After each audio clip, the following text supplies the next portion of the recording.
Right then, something a bit different for this episode. We don't normally work on the older stuff, generally because they're a bit long in tooth, they're not in good condition, or they've already had loads of mods that just mean we're not really interested in tuning them, because we like to know that we've done things from start to finish. Because we're pretty much the ones that are going to be guaranteeing the work, so to speak. Not that you can really offer a warranty, but still, we can't leave somebody hanging if there's a problem. And it's always good to know that it's you that's caused the problem, you're not fixing somebody else's mistake. So when the guy who owns this came to us and said, we've got a T4 van, it's had a 151 horsepower AXG conversion, so that's the one with a variable vane turbo. There's not many of them around, at least not in England anyway. Initially we said we weren't interested, and then he sent us some pictures and he said it had a full engine rebuild, gearbox rebuild. He'd bought our clutch kit, which is a Sachs race clutch on a dual mass flywheel. He said he'd bought a lot of stuff from us already.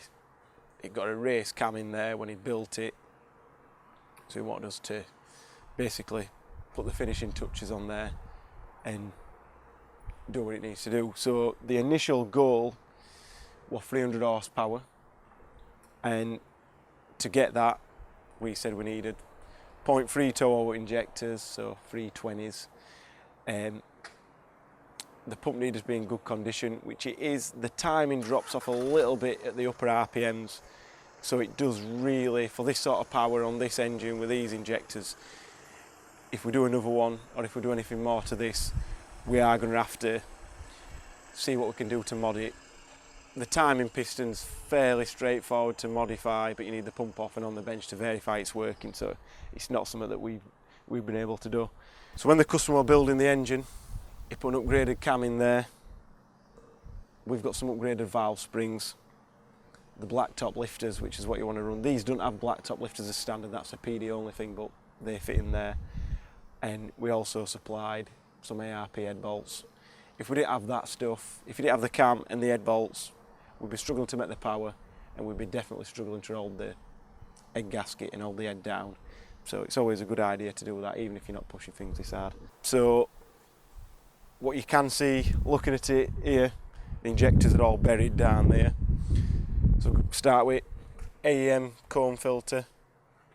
They work a treat on all our cars. Then we've got it's an 80mm into a 57mm inlet pipe, just a breather pipe straight feeding back in. No wrong with getting your oil going back to the inlet rather than vent it to atmosphere. That's my opinion anyway. 2260 turbo. This is top mounted.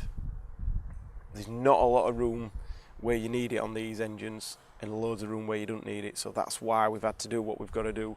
The engine cover won't fit on anymore and stuff like that, but it is what it is. Got a 2.5 inch downpipe. You could potentially get a 3 inch in there, but you'd be very close to all these pipes and all this bracketry and stuff, and you'd be a little bit tighter down there, so we try to avoid that if we can. We've just literally done the vacuum simplification, because I just looked at it before we were going to film and just thought it just looks a mess. Vacuum pipes all over the place, and the solenoids are all gone. The EGR delete's been done, so we've got no need for any other solenoids. Less chance of leakage. Custom pipe work kit, 57mm, and then we've got a 4-bar map sensor in there as well. Because this is the 150 horsepower, these AHY, AXG engine codes that have the VNT turbo on there, we didn't have to do anything too crazy in the ECU to get control of this turbo. If you tune in the 88 and the 102, those engines, you need to do a bit of trickery in the ECU to get the VNT to work, because the wiring on this, the ECU, everything's totally different on this 151 horsepower engine. So from the pipe work to what we're going to call the front mount interbumper, because these have got sort of a rubbish intercooler that's like a Sprinter type one, sandwiched between the aircon rad and the radiator, and because the engine's so far leant forward There's literally no room to get a big intercooler in there without chopping death out of all this stuff and making it look a mess. So we spoke to a customer just says do what you need to do to get it to work. I think we could have probably done things a little bit different in hindsight, but we've done best of what we can. We're not a body shop, so it could be neatened up if we need to, but it does the job. The charge temps are really low, not more than 15-20 degrees above ambient, which is perfect, and that works a treat. So the next thing, this is the water injection tank. So this is like a 3 and a bit litre tank.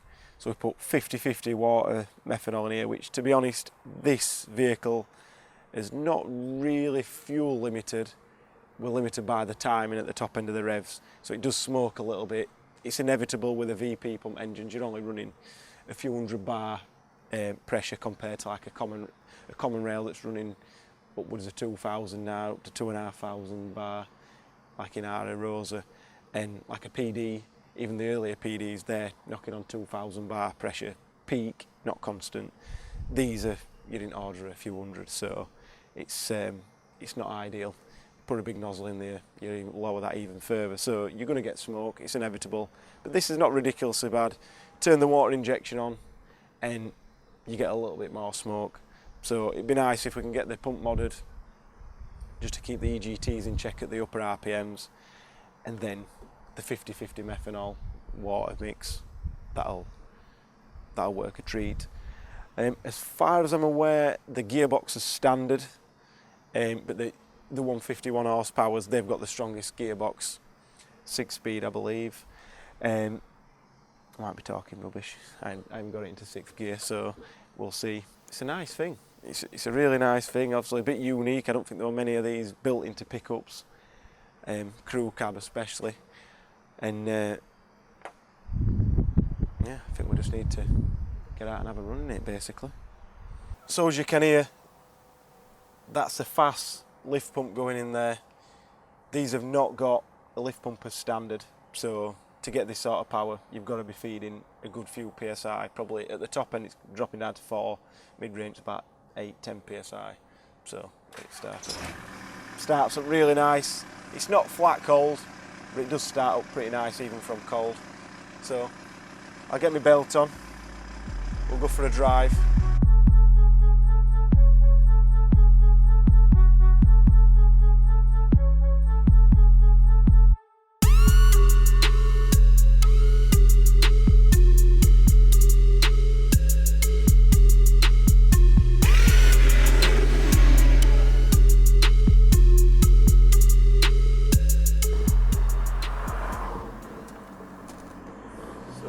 In the T4, it's not quite warm yet. This window don't want to go up, which is annoying. I think I've got to open the door a bit to get it up, so I'll do that when we're going in a straight line. But it drives absolutely fine. I'm in 4th gear at what I think's 30 mile an hour. Speedo's not working, so I have to keep looking at V-Box to see. But drives absolutely fine. You drive at 1200 RPM and you've got plenty of pull. That's the benefit of a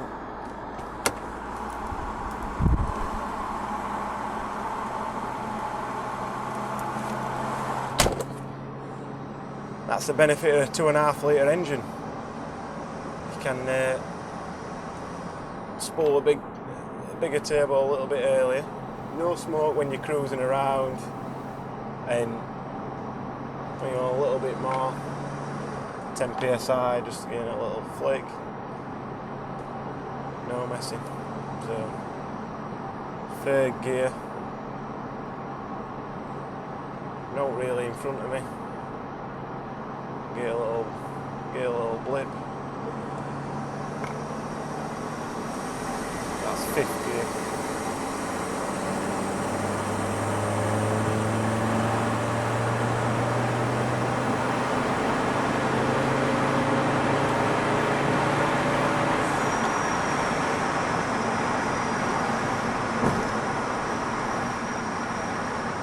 Yeah, so I thought you were cruising so gently, I thought I were in third gear there. So now we are actually in third gear, so we'll see what sort of pull it's got. Drop down to like 1500 RPM. Be about 10 mile an hour looking at this.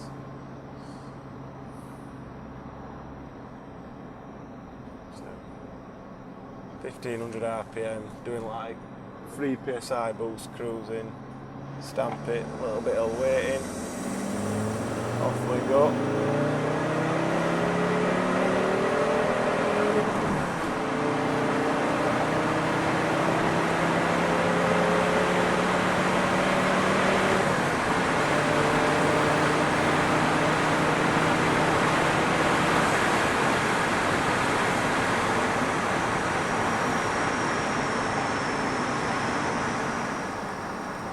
Not slow.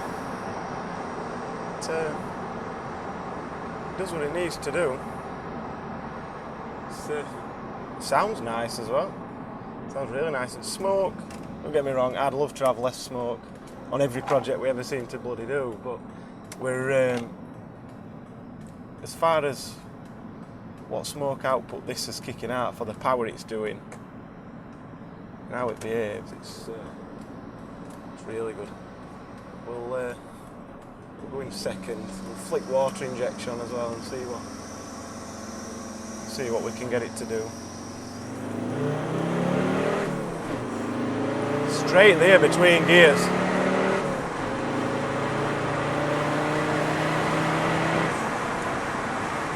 Absolutely no messing.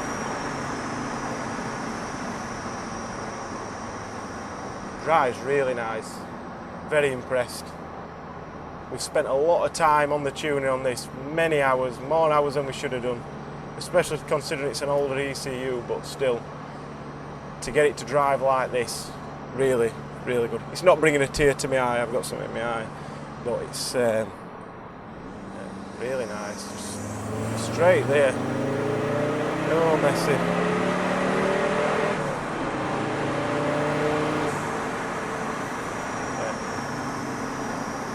Absolutely no complaints there. No complaints at all. Really happy. So this, as it is now, with the water injection on, running the fuel when it's running, we're doing 314 horsepower exactly, and 440 foot-pound of torque or thereabouts. And it's got a really nice broad power band. So what is it? It's from 2600 until about 38, 40, yeah.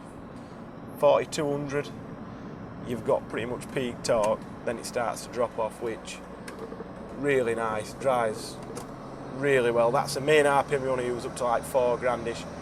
After the 4000 RPM, you start to drop the timing a little bit, so you don't really need to rev it all the way around to get moving. Like, I'm short shifting at 3 grand and I'm still getting a move on. Yeah, it is a 5-speed. I'm talking rubbish about it being a 6-speed. It should be really good on fuel because it's spooling up, and compared to I think the Customer 40 were knocking on 200 horsepower, which they should do when they're tuned and a built engine and what have you. But when this came in, it only had 160 odd horsepower and 260-ish foot-pound of torque. So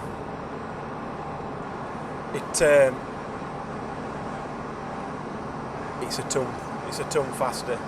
On a standard tune, it only did 120 odd, 123 horsepower. So this has just got more everywhere. It's got more at the low end, more at the top end, more everywhere, and it just drives so much nice. Like I'm in 5th gear, you put your foot down. You don't want to go too hard up throttle because you will shake all drivetrain to bits in 5th gear, but we're talking 5th gear at 40 mile an hour putting your foot down. So really, really happy with this car, van, pickup, whatever you want to call it. The DSG paddles on the steering wheel, I've just realised they don't do out. It's a nice steering wheel though. It drives absolutely perfect. The customer cannot be happy with this. It's cost a few quid. He spent a lot of money building it, and we spent a lot of money tuning it. But he just said he wanted 300 horsepower. He wants to try and get into the 14-second quarter miles, and apparently I've been told to use the pun. So cheers, Rob, the king of the puns. It's in the pipeline that we're going to put nitrous on. So I think the customer's wanting probably 400 horsepower when we get to that point. So we'll see what happens. But hopefully this has been interesting. It's been a nice project for us to do. We've spent a lot of time, but we've tried doing it properly. And to do it properly, it costs money and takes a lot of time. We never charge out what we spend on these sort of jobs. You can be hundreds of hours in and not even get anywhere near that money-wise. So if you like what we're doing, like it, share, subscribe, and I'm sure Danny's going to cut in where Matt's taking mick out of me, but he needs to remember who's employing him. So, thank you.